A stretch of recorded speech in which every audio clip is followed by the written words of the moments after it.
Hey guys, welcome to Relatable. Hope everyone is having a wonderful day and has had a great week so far. Today, I am so excited to talk to the founder of Classical Conversations, Leigh Bortins. Classical Conversations is classical Christian curriculum for homeschooling. She has been in this world for about 30 years, and she is so experienced in the realm of Christian homeschooling. She's got a lot to tell us about the importance of homeschooling, how we homeschool. She's got a lot of equipment and encouragement for parents who are considering this, a lot of very honest and fair critiques about our education system in America and the responsibility that we have as Christians, and in particular as Christian parents, to raise our child in the way they should go. So I'm so excited for you to listen to this discussion. Without further ado, here is Leigh Bortins. Leigh, thank you so much for joining me. Oh, I'm so glad to be here. Thanks for asking me. And you know what? Is it Allie Beth always, or do you go by Allie? Allie or Allie Beth is perfectly fine. My parents call me Allie Beth. My husband and his family call me Allie Beth, but my friends and coworkers typically call me Allie. So it's either one.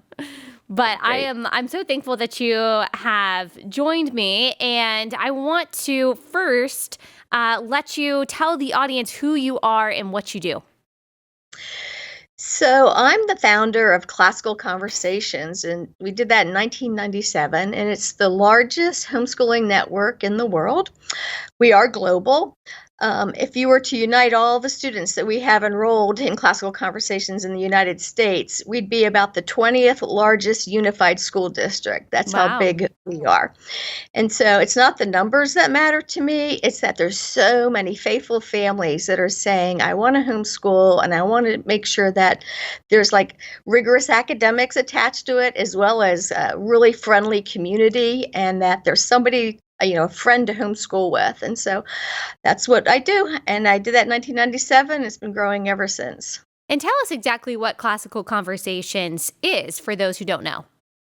Yes. So when my eldest son was in middle school, I do like every other homeschooling parent, and I wanted to figure out what are we going to do about high school, right? That always feels a little more intimidating. Mm-hmm. And a lot of their friends, we have 4 sons, a lot of their friends were leaving homeschooling for high school. And I have an aerospace engineering degree. I love learning. I just love everything about homeschooling. And so I said to some of my friends, if you won't send your kids to high school, I'll happily meet with you and them once a week and make sure that the things that are, maybe difficult for you or you're concerned about and don't really need to be, we can work on together, because I need help and accountability in certain areas too. So we started meeting with 11 families in 1997, and by 2000 we had 300 families on the waiting list. So my husband quit work, and he's been the CFO of Classical Conversations ever since. And we now have over 100 employees and almost 3,000 locations worldwide. And so there's a lot of families that meet once a week together with tutors and directors that we train in the Christian classical model. And they all work together to homeschool together. And what is the Christian classical model? What does that curriculum entail? So I'll tell you what it means for Classical Conversations. Classical has a lot of different meanings. And for us, what it means is that we're practicing the art of learning and the art of teaching more than emphasizing the content. But the content's really important. So we study the classics. But by meeting once a week, we're able to help each other think through, this is how my child learns, and whether he likes the material, dislikes the material, how can I encourage them in it? And so from the classical perspective, we're trying to say these are difficult documents that maybe even the parents haven't read. And so as a team, we all need help in reading at a higher level than most people do at this stage of life. And then we also work really hard on parents. Just, parenting's hard. It's almost like it's a weekly PTA meeting. And so we have a friend, you have a friend every week that works with you on the idea of not just the classics, but also just homeschooling in general. every day, the Lord's mercies are new, and we've never had that day before, and we're going to make mistakes in that day. And it's really helpful to continue homeschooling. If you have a friend who's going, yeah, I'm making the same mistakes, let's work together on this because this is worth doing really well. And so we're just a community that really encourages each other. And so classical conversations, does it offer a particular kind of curriculum? Is that what parents are getting from it? Or is it just helping parents learn how to be homeschool teachers? Yes, so it's a very specific curriculum. And so what we do is in the younger grades, we work on what we call the grammar, which is the first step in the classical education. People used to go to grammar schools in the United States, and everybody knew what that meant. When they switched to elementary schools, we started to lose what the classical model of education was, which has been taught for thousands of years. And so the first step is grammar. It's the facts, it's the rote games, it's memory work, it's vocabulary building. It's kind of the things that calculators and computers have stolen from us. And so we're making sure that our children can memorize a lot of information. The scriptures tell us to hide God's word in our hearts. And so in order to do that, it helps to practice memorizing a lot of different things. Mm-hmm. So, and little kids like that, right? We all know they're sponges. Mm-hmm. And so sometimes that can be really boring for a parent, but it's really important for a child. Mm-hmm. And so we start there. Now, as an adult, though, it's not like it's just for little kids. If you or I were going to decide to go take a welding class together, we would need to learn the grammar of a welder. What do you Right. call the equipment? What do you call the materials? So that's where we start.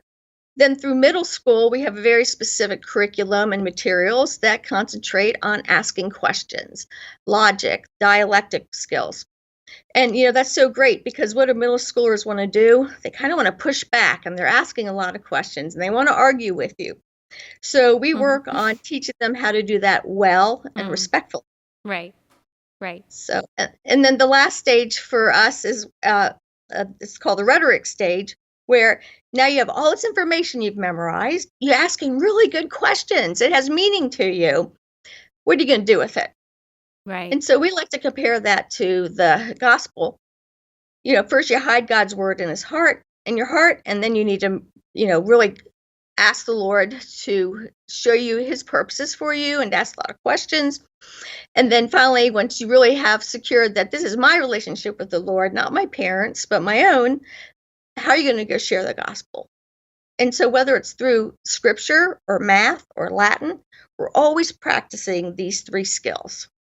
Right, right. And this is such a contrast to what a lot of people feel like they're getting, not just in public school, but also in some private schools as well. A lot of parents feel like, okay, their kids might be caught up on, the curriculum or the facts that are needed to be able to do pretty well in a standardized test. But once they go to college, they haven't actually been equipped. They're trained to think for themselves, or they haven't been trained in logic. And so say they get a professor that espouses a completely contradictory worldview to what their parents taught them.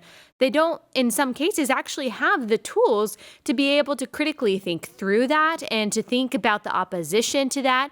And maybe they haven't even learned through their education to hide God's word in their heart. They have a general sense of what their faith is, but they were never actually taught to incorporate it in all of these different subjects. But it sounds like the goal of classical conversations is to make sure that they have built that worldview on a solid foundation and are able to apply it to every different area of their life, including every different area of academia. Is that correct? Yeah, that's a really great great description. Something that you said was like it's called classical conversations for a reason because we're not just conversing about the scriptures, we're also conversing about the great conversations of all of history. And so that's the part that can feel intimidating to some parents. And yet what they don't realize is how natural it is to learn this way. So do you mind if I take a minute to kind of describe how a child learns and why the classical Please model do. is Please so do. important? What parents tend to do very, very naturally is teach classically. When your child is born, in order to develop their facility with words, you just say things over and over to them. Well, what if you said things over and over to them in not just like household routines, but also in the literature you love or the languages that you love, or in, whatever kind of hobbies you have, right? So what tends to happen is people homeschool class or people educate their children classically till about 4 years old. And then something happens. Your child starts to be able to really work in the world that you've given them. They can make a peanut butter sandwich. They can unlock and unlock doors. You tend to stop saying things so many times to them because they can function in your household. And then you tend to send them off to some kind of school or some kind of program. So what we homeschoolers do is say, no, we're going to keep doing what was super easy and natural all along. But now when we go outside, we're not going to just say bird. We're going to say cardinal or goose, right? Or if we're talking about cooking at home, we're going to talk about the various chemical aspects of things as the children get older, that we just keep having conversations with our children. And so whether they're watching a newscast or reading a story in high school or middle school, or if you're just reading a picture book to them when they're little, you're constantly talking to them about words and their meanings.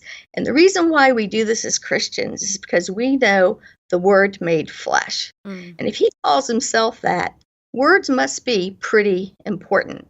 And you know that a string of words makes up ideas. And so we're just constantly preparing them to be able to just communicate well. And isn't that interesting that every Sunday we go and have communion together? So there's a lot of Christian aspects to this idea of just naturally raising your children within the family.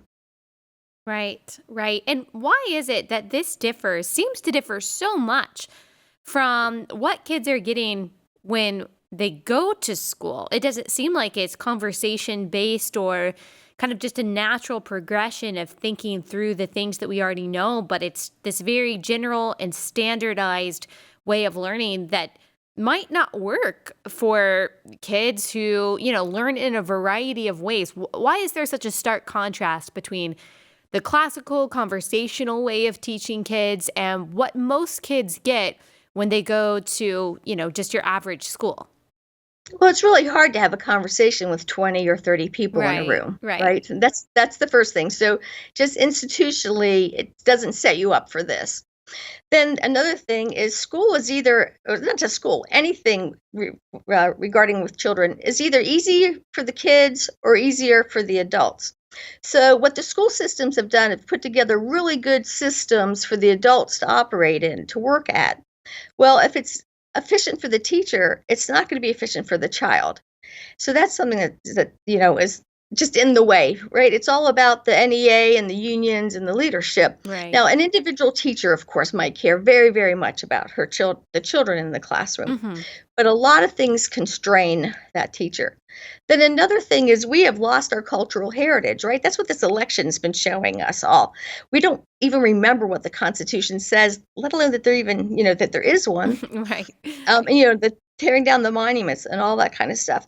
So what happens is institutional education slowly but surely has taken the responsibility of parents away from their children. Don't do that. We'll do this at school for you. But that's also made it so we've lost our heritage. And so one of the most interesting things for kids to talk about is their heritage. Don't they want to hear stories about what their granddad did in World War II, or how their grandmother had to churn butter, what their daddy does at work each day? That connects to children. Right. Well, there's nothing to connect to in the classroom except the peers. Right? Because if it used to be, I'm old enough that we had homeroom when I was in school. Me too. And I had we did too. this teacher all day long. Right? Now, if I'm a second or third grader, I might have 3 or 4 adults who are helping with my education every single day. And then the next year, I go to another grade, and they disappear, and it's a few more other adults. But who comes with me, Allie, Beth? The other kids. Yeah. They're who I can trust. They become my community. So it's no surprise that I act like I'm a child longer and longer, because education is about rearing children to know how to live in the adult world. Well, the adults disappear every year, but the kids keep coming back. Yeah. And so institutionally, it's just not a good plan that we've put Hmm. together.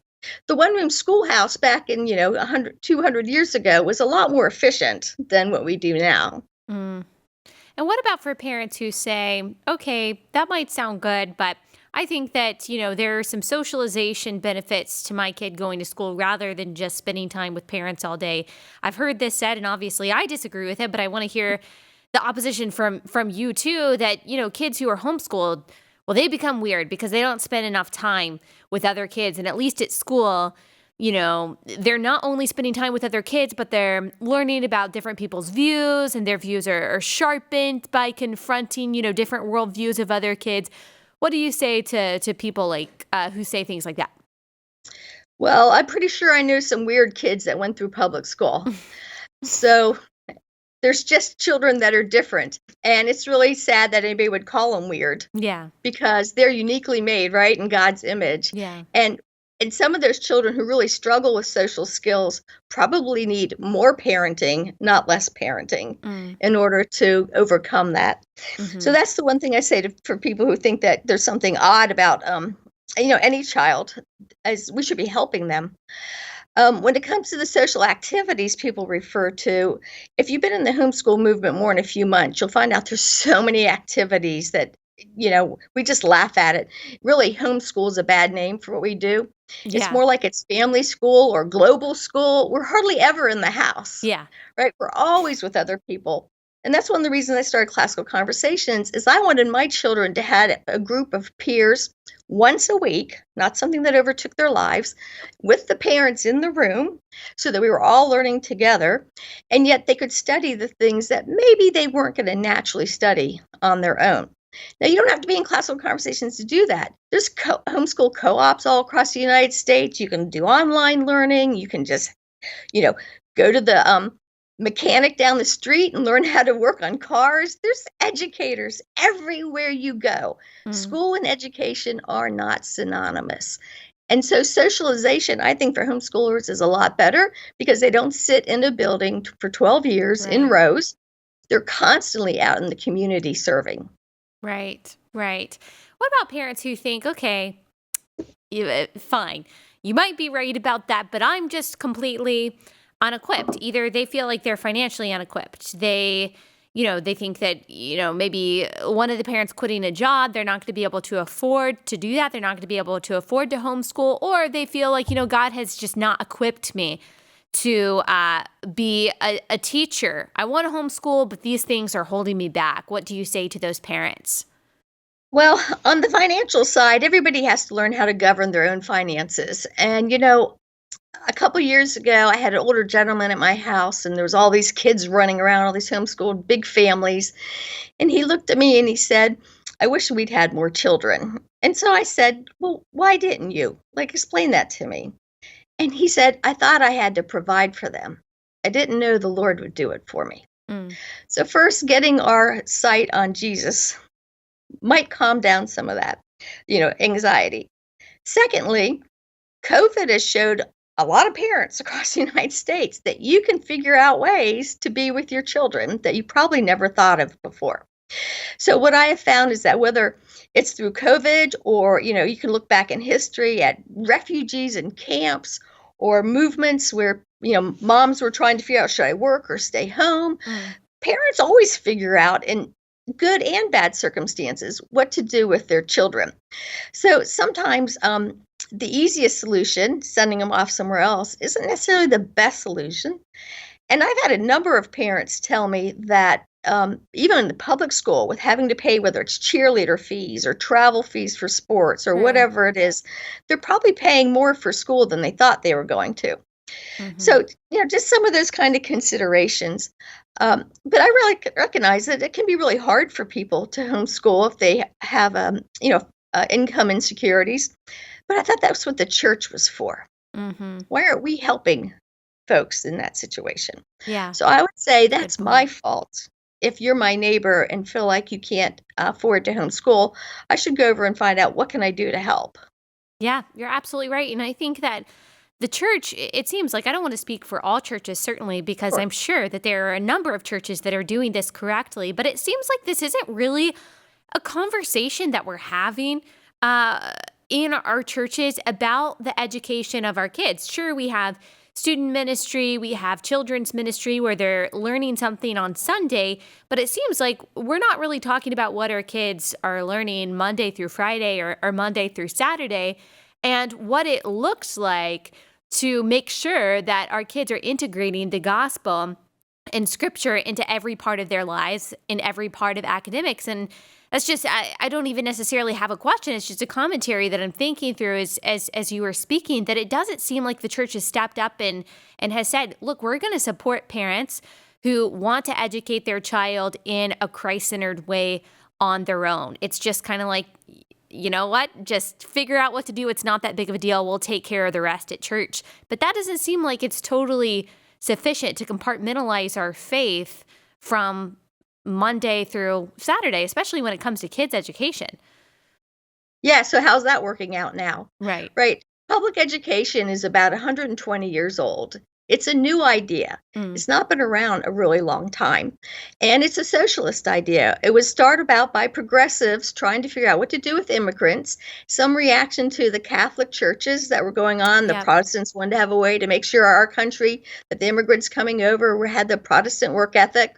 But if you go back and read the actual founders of that era of the public education, they were socialists. And Yeah. you know what? They finally have succeeded to a point where everybody can see that that's what they were up to. Yeah. So there's a lot of Christian leaders. Denise D'Souza, I said 70 million of us are going to pull our kids out of school. That we're seeing what's happening. I saw a meme go by that said the definition of a conservative is somebody who sends their kid to be raised by the enemy and then wonders why the culture's being lost. Right. This is serious business. This is battle that we're in. Mm-hmm. And I'm just so grateful that so many parents are taking up the call. And COVID has actually helped us. People are asking questions that never would have thought of this before. Right. And I'm really glad that it's not just classical conversations, but there's 2 million families across the United States that can help you with answers to how do I go about doing this. Yeah. So if you feel like you are really struggling but want to do this, find a friend for yourself. Don't worry about your child's socialization. Get yourself a really good friend who will help you homeschool. Mm-hmm. And like you said, socialization is part of classical conversations. It's part of homeschooling because you're out in the community. They're not just necessarily sitting at their, and plus, by the way, speaking of COVID, there's not a whole lot of socialization going on at school right now anyway, because kids are told that they have to sit at their desk for lunch, that there's no recess, that there's no gym, that they have to stay 6 feet apart. They can't hug their friends. There's plexiglass sometimes in between the students. And I'm not saying that these are precautions that those schools shouldn't be taking, but if we're talking about socialization of our kids, I think a lot of parents are realizing, well, that's not happening at their public school right now anyway. And I think you're absolutely right that some people are waking up to the fact that the educators, the education institutions, I should say, because there's a lot of awesome public school teachers out there. So many wonderful public school teachers. But the institutions, the associations, and the unions that have been pushing so hard to keep these schools closed, despite the fact that the science shows that it's actually perfectly safe for kids to go to school in relation to COVID, I think that's showing a lot of people that, okay, maybe these institutions don't care as much about my kids and their education and their well-being as I thought. My kid has fallen behind in math. He's fallen behind in reading, English.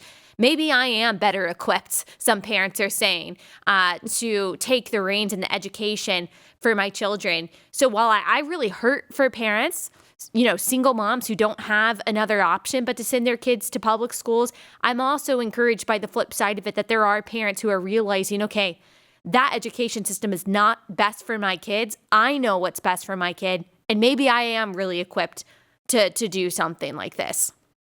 Well, and the sad part for all of it for me is that public education, you said they don't have the money to send their kids somewhere else.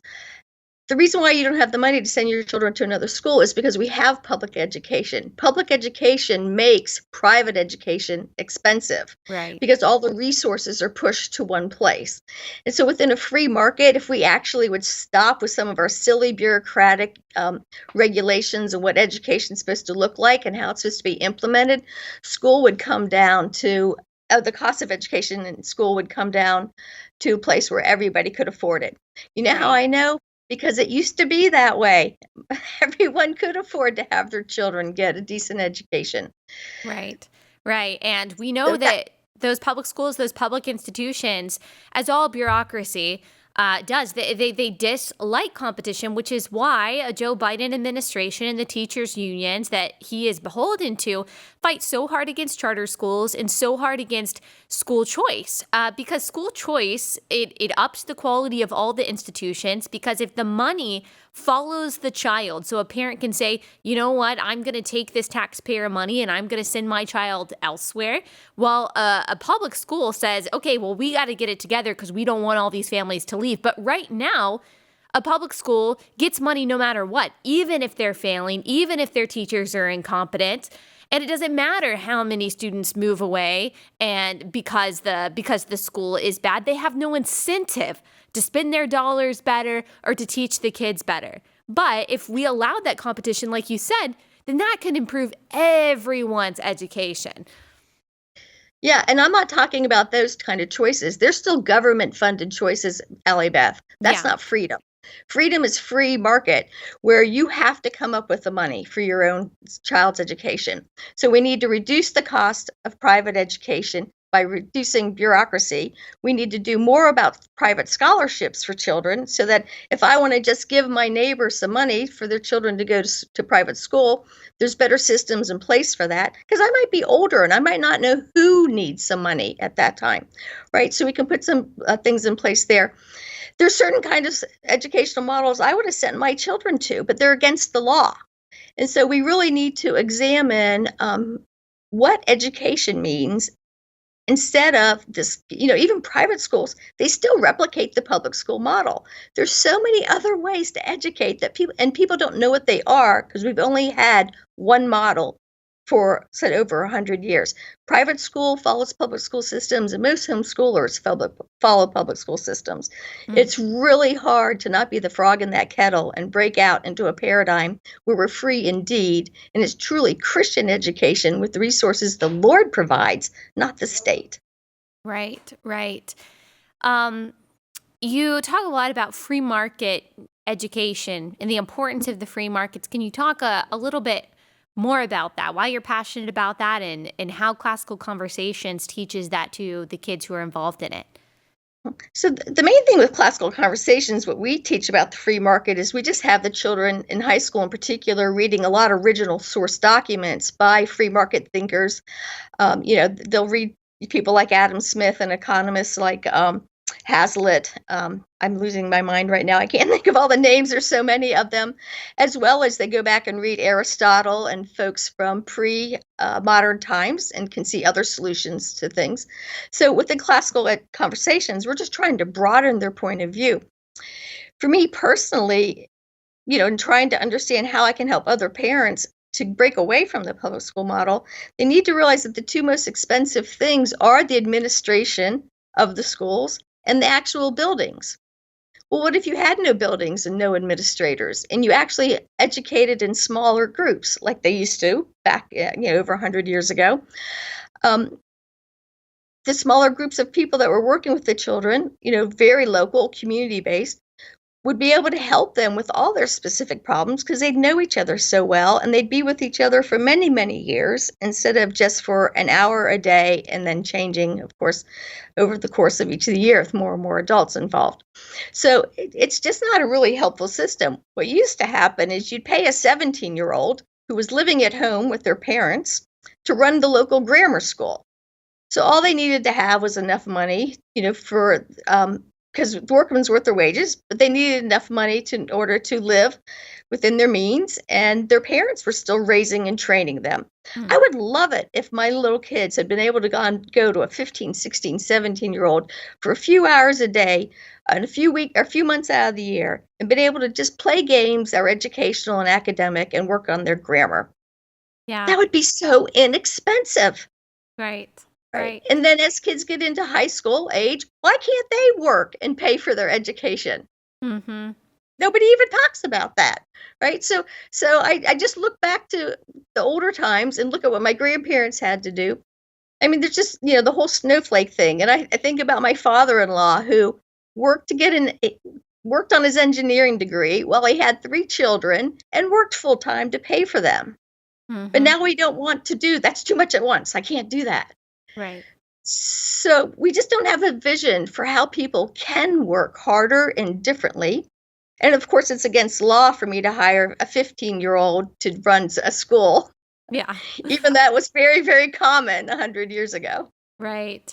There has been a push against public school. I'm not sure that if you saw the article that came out by a Harvard professor named Elizabeth Bartholet quite a few months ago.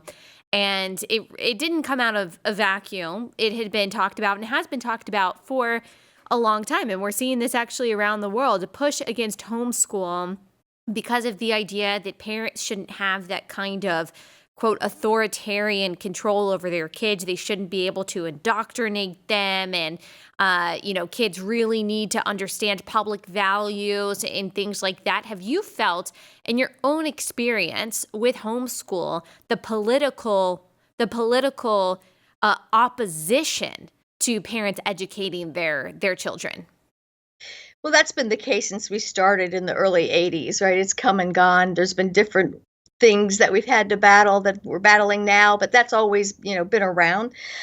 Um, First, the first misconception I think that they have is that they shouldn't have their parents' worldview. Well, I'm pretty sure that our children should have our worldview. They're our children, and they've been given to us to educate and to explain, hopefully, pass on our Christian faith and our values.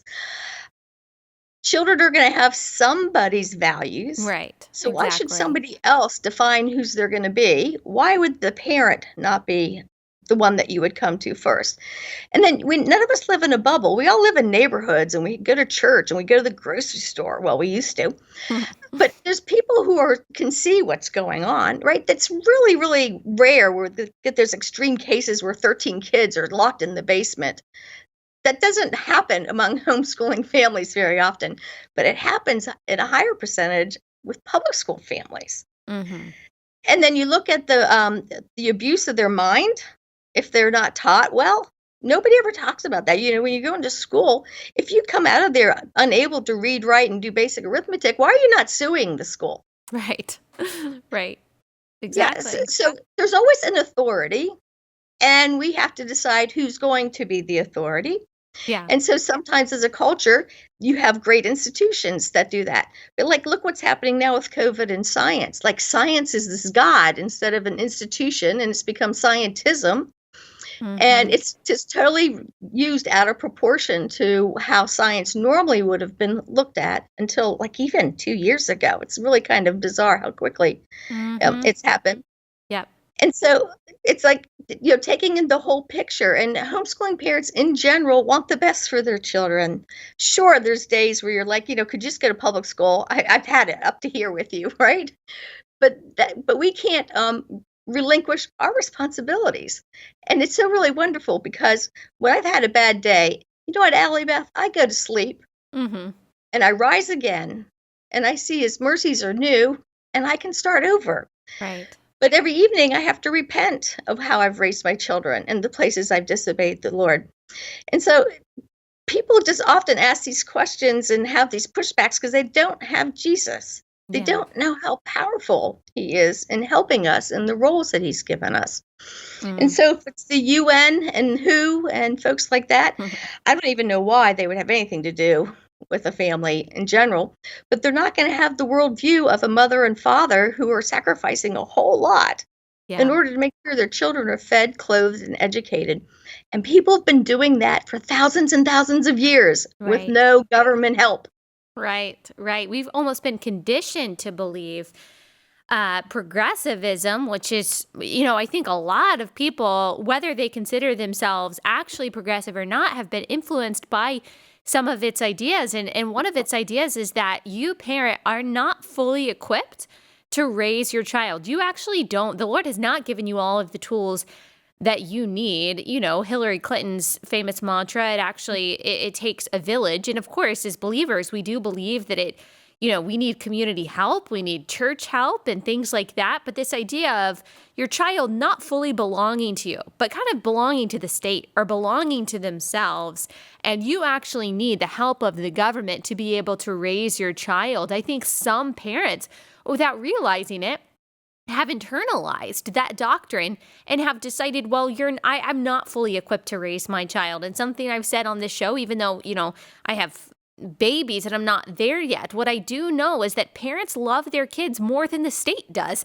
The state doesn't know your child's name, even if they have a teacher who really likes your kid and cares for your kid. At the end of the day, you are the one who loves your child the most. You were there when they took their first breath. You know what their special needs are. You know how they learn. You know what their quirks are. And God has, by nature of you being their parent, given you the equipment that you need. And also that's why classical conversations exist, to come alongside those parents and say, okay, you've got what it takes. We're going to help you organize those tools in a way that is actually effective for your child. Do you agree with that?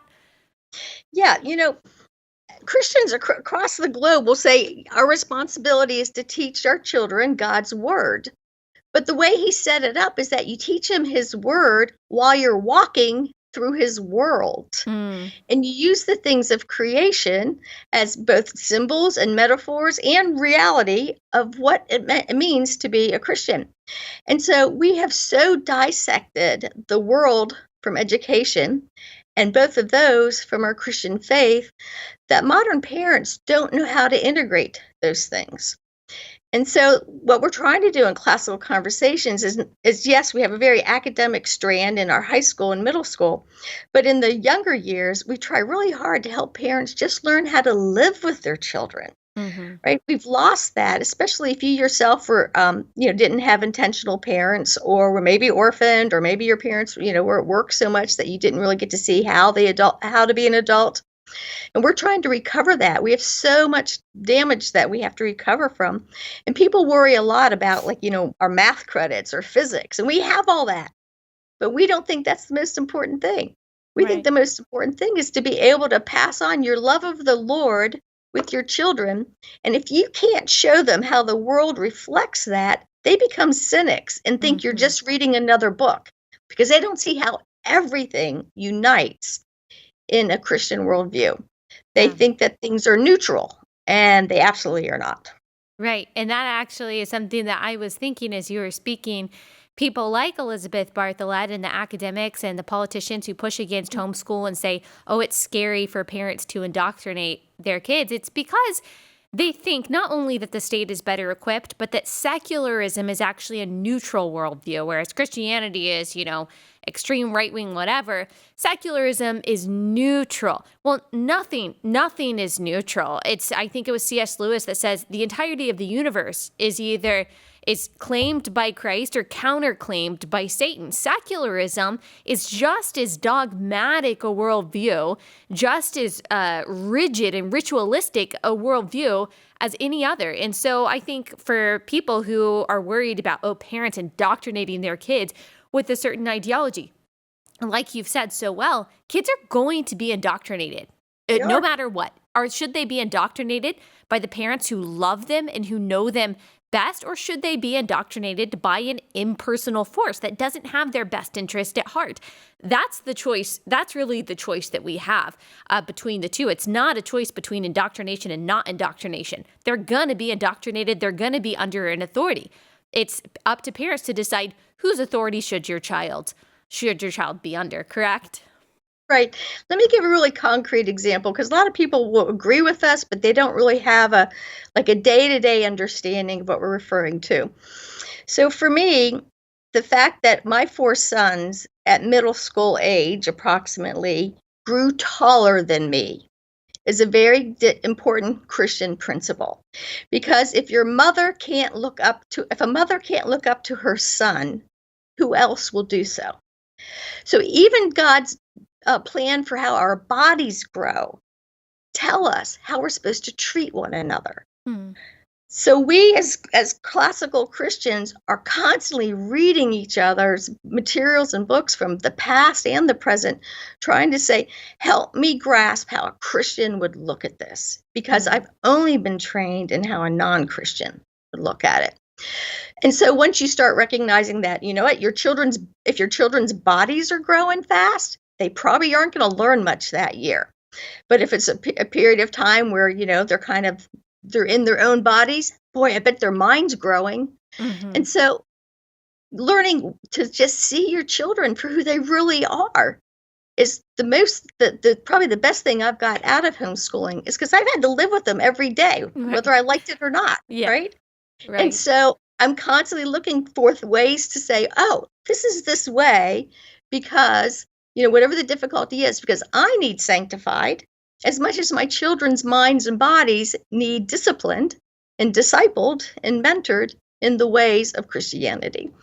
Yes. And so I just love that the Lord has never, ever abandoned any of us, and that he's there constantly to say, hey, did you notice what your kid just did? Right. Let me tell you why. Right.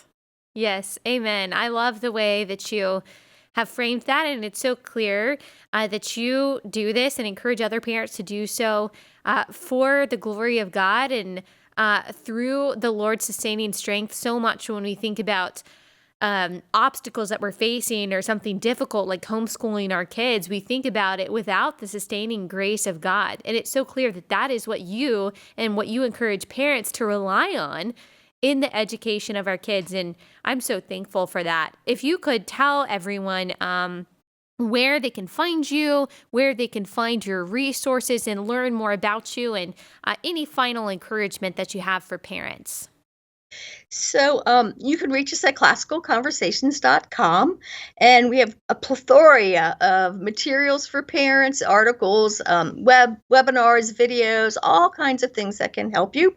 But more importantly, if you do the zip code lookup, we will connect you with a person in your area who already homeschools this way. We have thousands of leaders that my staff for 20 years has been working with in order to help inculcate a really Christian classical worldview into our educational models. So you're not alone. We have lots of resources in order to help you.